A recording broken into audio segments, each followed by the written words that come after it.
Welcome to the show where we are spotlighting the founders, innovators, and behind the scenes players shaping Aotearoa's entrepreneurial ecosystem. I'm your host Alex, and this is The Launchpad, brought to you by Young Enterprise. Welcome back to The Launchpad, where ideas take flight.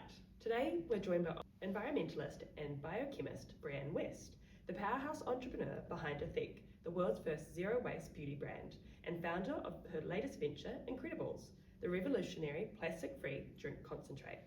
Brianne has proved that purpose and profit can coexist, and that sustainable does not mean sacrifice. In this episode, we'll chat about what it's like to create world first and what is involved in tackling problems that no one has solved before. Brianne, welcome to the Launchpad. Thank you for having me. We might start a little bit with Ethique. You founded that in 2012. It's widely recognised as the world's first zero-waste beauty brand, creating solid beauty bars from an alternative to liquids produced in plastic bottles. I understand Ethique is in over 22 countries around the world these days. I can't speak for now, but we were when I sold it. Yeah. It grew very fast. People understood it. It's great. Obviously found that gap in the market. Yeah. Can you talk about the kind of early days of Ethique, where you were at in life, what you've been doing up until that point, and kind of what sparked the motivation behind creating a plastic-free beauty brand? I'd spent most of my life here, actually, at the University of Canterbury.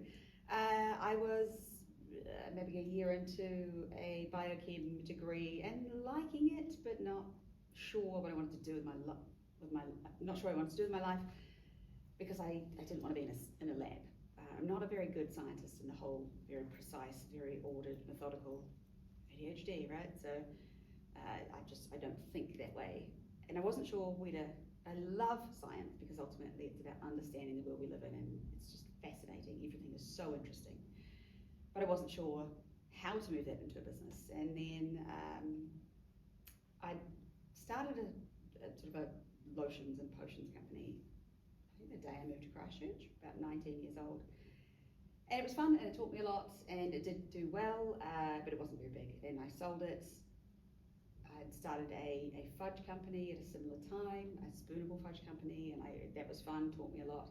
And I sold it, and both of them are very small, but both of them bored me to tears because there wasn't any purpose beyond making some money while I was at university.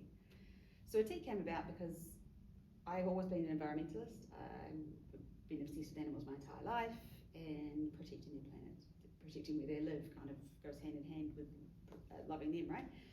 So I thought, well, how can I use business and science to try and protect the planet? Plastic was becoming an issue. It's nowhere near as sort of well known of an issue back then as it is now. And I thought, well, sod it, I'll take all the plastic bottles out of the cosmetics industry, and maybe we'll save 1 million plastic bottles in a decade or so. And it went a lot better than that. It's more like 14 million? I think they're at 44 now, yeah. Just when I sat down as CEO, it was 32. Right. So I claimed that number. Yeah. And then they've gone on and done much more, which is awesome. Awesome. It's a much bigger than you anticipated, obviously. We did. Yeah. But it's good, right? It means that you found something that customers identified with. It was something they were looking for. What's his name? The guy who started Ford, Henry Ford. I can't forget that name. Henry Ford. Putting aside his personal beliefs, he has a few very interesting quotes, which I do think speak volumes. But he says, if I'd asked people what they wanted, they would have said faster horses. Nobody wanted a shampoo bar, and nobody was champing at the bit for a zero-waste product. What they wanted was a way to wash their hair. What I wanted was a way for them to wash their hair that didn't have the impact on the planet. And I simply provided a product that worked really well, but then also told the story and explained why getting rid of the plastic was important. By and large, and as disappointing as this might be, people don't actually care about sustainable products. They may say they do. There's the comment 86% of millennials will go and spend more money on a sustainable product than its less sustainable version. They won't. In reality, they do not. So you have to explain why and really bring them along that journey, and that's when you convert people. And if you do that well enough, that's how you get loyalty, and that's how you grow as fast as Ethique did. Mm-hmm. It's always interesting the mindset of customers, right? What kind of actually gets that conversion, because like you said, the facts aren't always as it's not that people don't care. We do want to, and we do want to do the right thing, if you like. And it's just there's a lot of complex psychology in sales.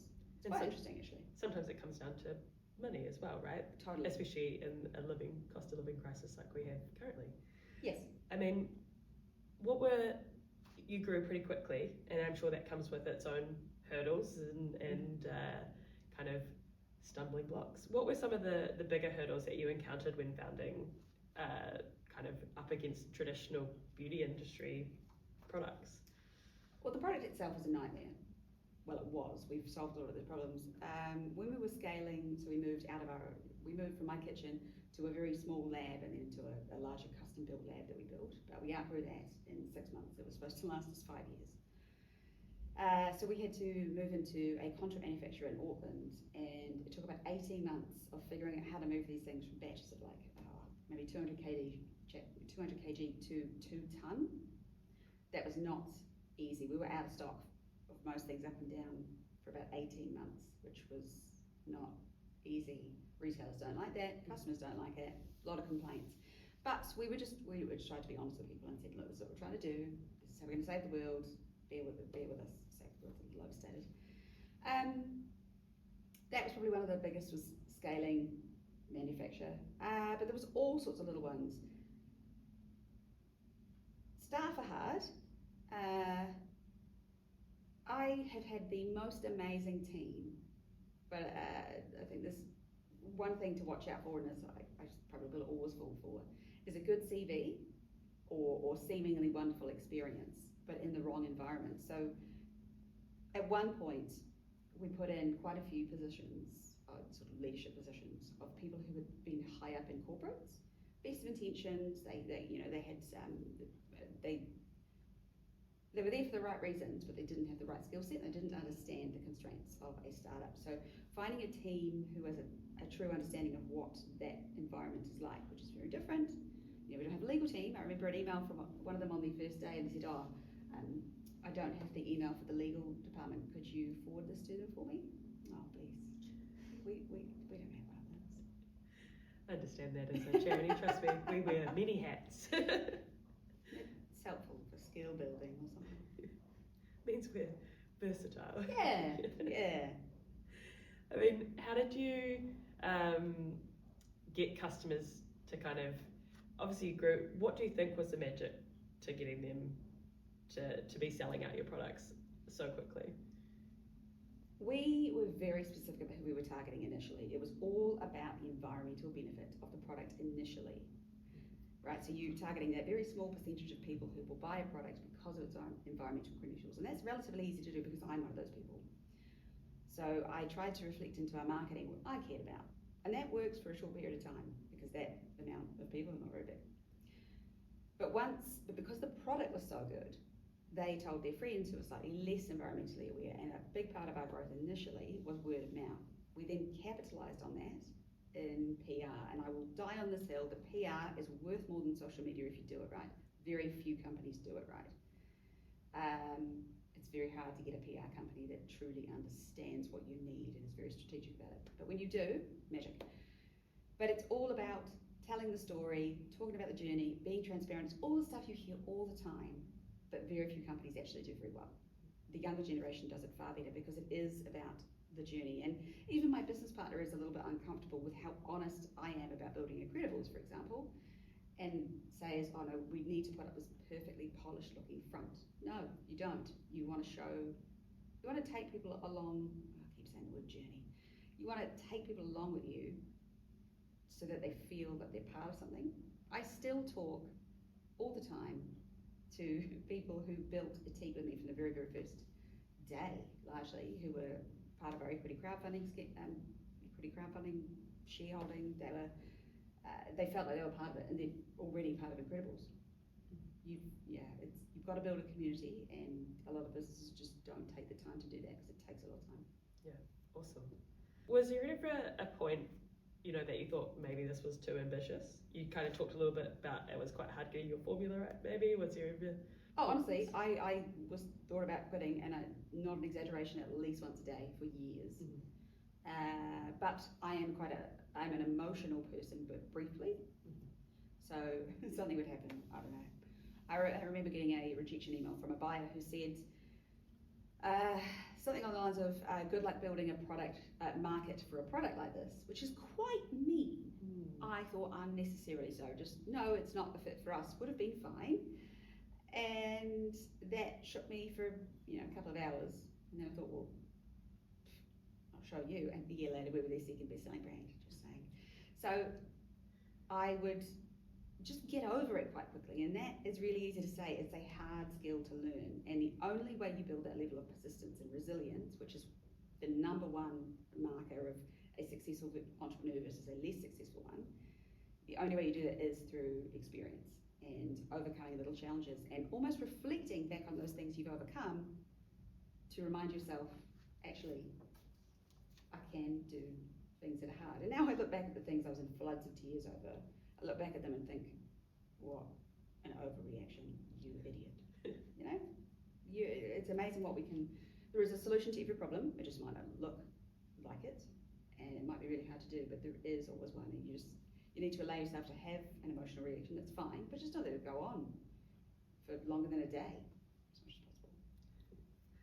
Maybe we might switch it up a bit and talk about your new venture, Incrediballs. Do you want to tell us a little bit about what it is you've been creating and working on? I'm a one-trick business pony. Ethique was taking the water and the plastic out of the bathroom. Incrediballs is taking the water and the plastic out of the kitchen.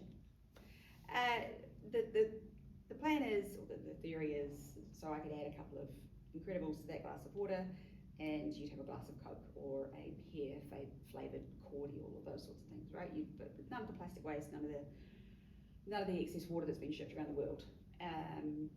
They have been, and it's not like effervescent tablets or drink concentrates are new. That's not what we're claiming. But what is new is effervescent tablets are very unstable in the air. They have to be packaged in plastic or metal, like your Barocca is usually in a metal tube, because they react with any water in the air. There's been technology being worked on for years and years and years, co-crystal technology that protects tablets. So it's going to be the only completely waste-free drink in the world, which is pretty cool, because the packaging is home compostable, bog standard cardboard. That's really exciting. That's pretty awesome. Obviously you kind of said you went from the bathroom to the kitchen. Was there anything else that made that your next step, that you went, actually that's where I want to focus on next? I've thought about it for years. It seems like a massive one. The 47, depending on which country you're in, 41 to 47% of the plastic waste on your average city street is plastic bottles from drinks. It's ridiculous. It's something people buy for convenience and don't think about it, and I totally understand that. But if we can change a little bit of that behaviour, and you can see that that's changing with reusable bottles, reusable cups, although that is also a sustainability nightmare that's just got totally out of hand too.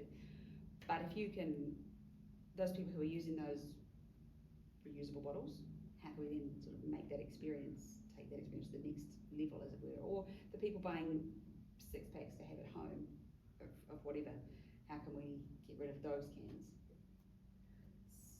Both are quite heavily regulated in different ways, right? Beauty products have ish, and food has its own. How did you kind of navigate the difference in regulations and requirements and product information? Was it similar, or was it a new learning curve? No, they're not. Well, they're similar in some aspects, I suppose, and like the bare bones of it. The regulations are not similar. Food is obviously a lot harder.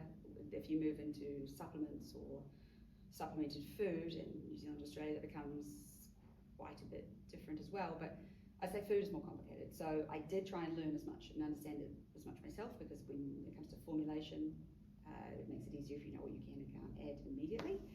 But unlike at Ethique, where I was largely in charge of regulations and those sorts of things for most of the time, I have had experts involved. And really irritating, those experts have argued over what the regulations say, which has made life super easy. I did spend 2.5 weeks earlier this year having 2 experts saying you can't have the number of bulls on the label, you have to have the weight, and the other one saying the opposite. And to be fair to them, you could read the regulations either way. So you had both? So why can't we have both? No, I can't have both. Well, nothing says I can't have both. So I'm just going to put both on it, and let's all just get over it. Those are the sorts of decisions let's move on, team. Yeah, it's always best to get an expert involved when it's law, regardless of how well you know it. Because we're not lawyers. And neither is Chat GPT. I'm not an AI fan in many respects. I'm an old woman. I think, I mean, your transparency and being quite open about it, as you said, it's been quite a journey creating Incrediballs. Can you talk a little bit to some of the hurdles and setbacks that you've had along that journey? Yeah, so it has been in R&D now for about 2.5 years. I think I started it maybe a week.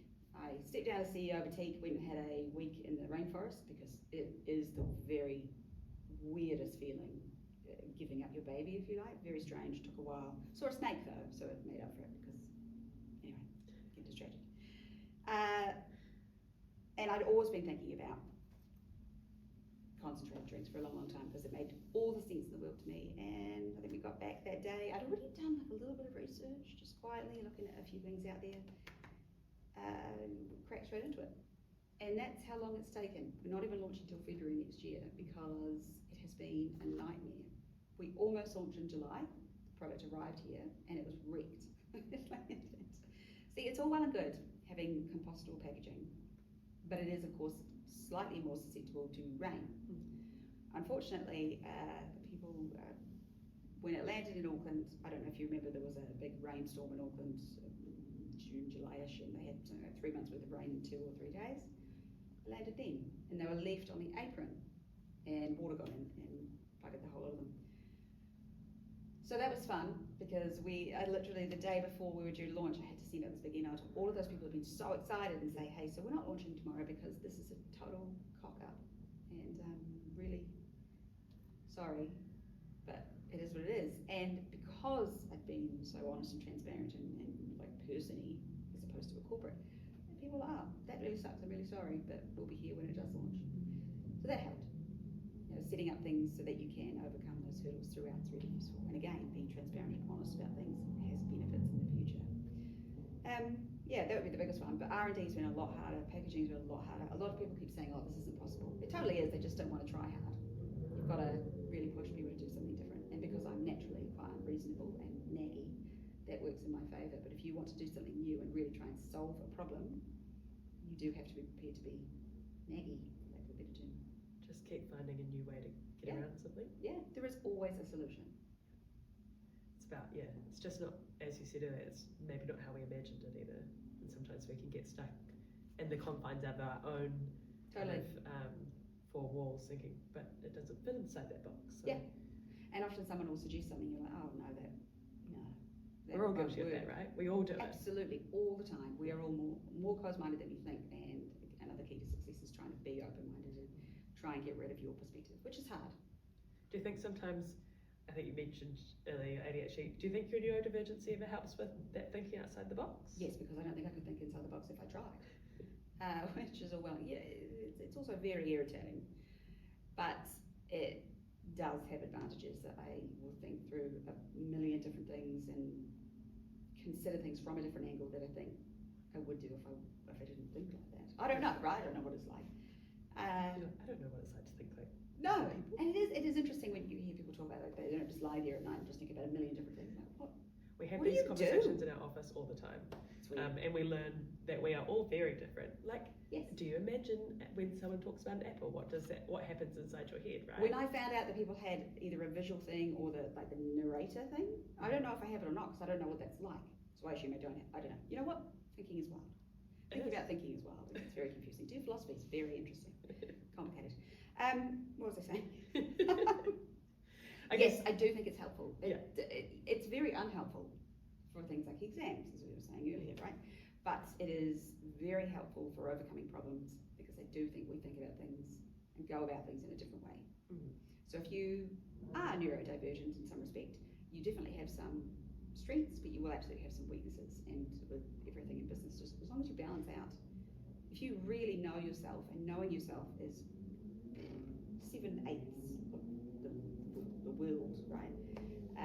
Then you can kind of overcome anything. Is there any kind of key things that you took from your journey from Ethique into your journey with Incrediballs? Was there some specific learnings that I think you kind of mentioned before, even thinking, oh, I would never cry over that anymore? You know, like, are there some really key ones so that you think you were able to translate from that business into your new venture? Probably comparison in general. I always remember feeling very inferior because Ethique hadn't raised tens of millions of dollars, and yet we were doing tens of $millions in revenue, and we were only doing it with at one point, I think, 12 people, and yet similar companies had 45 people and had raised loads, but then they would often, very sadly, disappear, or the investors would take over, and I would feel inferior because we weren't doing things the right way that the startup world told you had to, because there's this massive focus on investment. So I spent a lot of time worrying about not doing things the right way, and I think I've got rid of that entirely and taking it into Incrediballs, and I don't care. In fact, I actively avoid a lot of the startup world because it is full of a lot of rubbish, and a lot of the advice that early stage entrepreneurs are given is not very good. So I've been able to get rid of a lot of baggage, I suppose. There's also loads of lessons. Again, every problem is solvable. That bounce backiness, what do you call that? Resilience is the word. That's helpful. Basic manufacturing knowledge and understanding that finance isn't as boring as I thought it was. Still don't care overly about money or finance. I'm really sorry. But I have a very good finance. My business partner is a solid money guy, which is great, if you want to be interested in that. But I like finance if it's telling me a story about my business, because that's telling me a story about impact. And a trap so many mission-driven entrepreneurs fall into is they focus entirely on mission, and they don't think about commercial viability, and you have no impact if you're bankrupt. And very few people prioritize that well enough. Most, of course, go with commercial viability at all costs. We'll worry about the environment later when we've already caused damage, and we'll try and mitigate it. That's the wrong way to think about it. How about not doing damage on the way out? How about paying people a living wage throughout? Because you can, because Ethique did. What was my point? See, this is what happens in interviews, sorry. You've got to think about that balance. You can absolutely have impact. You've just got to think about ensuring that it is commercially viable. And money isn't evil, and profit isn't evil. Profit is impact. Yeah, you have to have profit to keep doing good things. What do you think is that right balance? Like, how do you think people should be balancing the environmental side with the commercial side? There might not be a perfect magic recipe. There's not a one size fits all, but what should people be considering in that? It's what matters to you. The word sustainable is largely meaningless. Sustainable means you can carry on doing something forever, and there is almost nothing we do as a species that is sustainable, really, right? So sustainable businesses is sort of a misnomer, I suppose, but you've got to think about what values mattered to you. So to me, it was plastic free, it was fair trade, it was paying our team a living wage. It was a bunch of different things that mattered to me, and none of our deals would encroach upon that. But if there was something that mattered to me less because it had less impact, and I'll give an example, then okay, yes, we would go forward with that, and we'd look to address it in the future, because you cannot be perfect immediately. No business is perfect, but you can work on future issues, because everything you do has impact, so let's work on making that a positive one, not a negative one. And again, that's something you tell your team. But a good example I give is we were given an opportunity to work with a retailer in the United States. It was multi-million dollars when we were still small in 2017, and 1,200 stores. And we went through the contract process, and at the bottom it said all items will be packed in a polyester bag. And I said, oh, we won't be doing that. And they said, it's just because of it leaks. And I said, well, good news, shampoo bars don't leak. And they said, oh, actually, well, it's just part of our process. And I said, well, we're a plastic free company, so we'll have to find a way around this process. And then they said, oh, if it makes you feel better, we take it off before it hits shelves, so consumers will never know. And that's when I said, okay, we won't be working with you, thank you. That to me is where the line would draw, because you're misleading consumers, but also the value isn't there for consumers, it's actually not.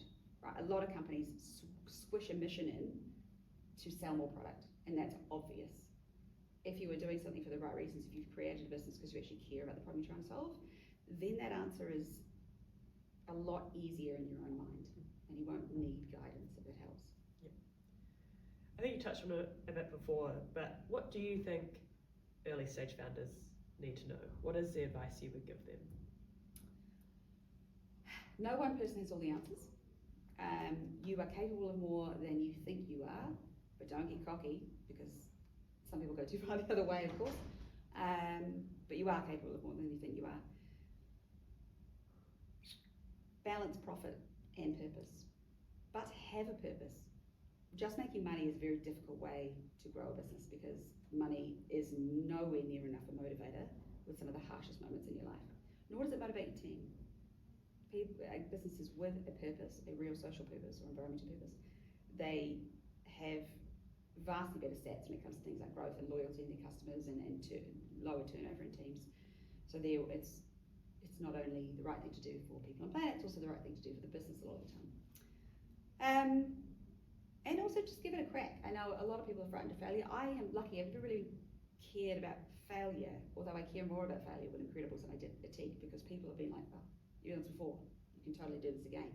Not necessarily. So much of business is timing and luck. It might be a total failure, I don't know. I'm not freaked out about it, but I'm more aware of it than I was with Ethique, because it's, I suppose, a longer way down. But also, who cares? This is going to sound dark. I promise it isn't. We're all going to be dead in 100 years' time. No one is going to remember what you failed to achieve. So who cares, right? Just give it a crack. What is the worst that can happen? People laugh at you, in which case those people aren't worth talking to anyway. Sorry. In which case those people aren't worth talking to anyway. Yeah, I think it's just giving it a go, right? There is only no's if you don't try, and the possibility, there's 100% of no's if you don't try, but there is a possibility of a yes if you do try. Oh, and market research and focus groups are largely a waste of time. How many companies have launched products that tested really well in focus groups and bombed in the market because the only good feedback is from paying customers? Bear that in mind when you're doing market validation, which is the thing so many accelerators are obsessed with. Yeah.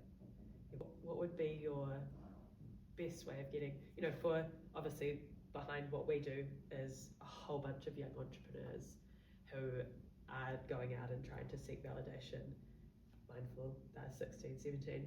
What do you think what's your one tip for them for getting good validation on their products? Do the best you can to make a sellable product. If you can't do that, if you're building a rocket, it's hard to do that, then you want to speak to as many people in your target audience and be really clear about who your target audience is. Don't just go and talk to your friends because they're there. And really dig down into what they actually think. Don't just ask them trite, shallow questions like, would you buy that? They're going to say yes, probably.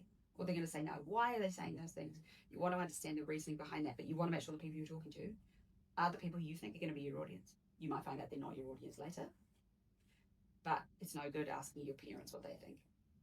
They love the you. Greatest deal of respect. Well, they're just too kind. Well, yeah, but on the flip side, sometimes not everybody wants you to do well, and that's also can be a hard lesson to learn. Yes, I think we're probably all the time we've got for today, but maybe just your one last. I've asked you lots of advice, but I think it's always a fun thing for those young entrepreneurs. What's your one little last piece of advice? What have I not wise words for them? The world is currently in a how to word that. The world is currently in a state of flux. It's moving in a direction I personally do not think is beneficial for anybody, regardless of what they may think. It certainly is not beneficial for the planet. And a lot of people are using that as a reason to let go of things like sustainability initiatives. But you will find that when the world moves in a certain direction, it fires up the group that doesn't think that's the correct direction. And that is an opportunity to go and get them and really solve some problems, because they're probably more zealous about it than they were when we were moving in that direction. Does that make sense? Absolutely. Just because everybody is saying this is not an opportunity anymore because the trends have moved, tends to make it more of an opportunity. If you were doing something that everybody else is doing, why? Honestly, I don't understand. Every single bloody pickup truck that's coming out now looks exactly like a Ford 150. Yes. Why do they all look the same? Because there's people like me who don't want to drive a Ford 150 thing because they're ridiculous. If you're doing all the same thing, then how will people know to choose you? There's a few different messages in my you just. I think it was good. Okay. Perfect. From starting Ethique in your kitchen to leading the charge for a world without single-use plastics, Brianne's journey has shown us that real change starts with purpose, passion, and courage to pursue bold ideas. If you would like to find out more about Ethique and the launch of Incrediballs, you can do so online and join Brianne in reimagining a future where business is a force for good. If you've enjoyed this conversation, be sure to follow the Launchpad podcast wherever you listen and share this episode with someone that's ready to make a difference.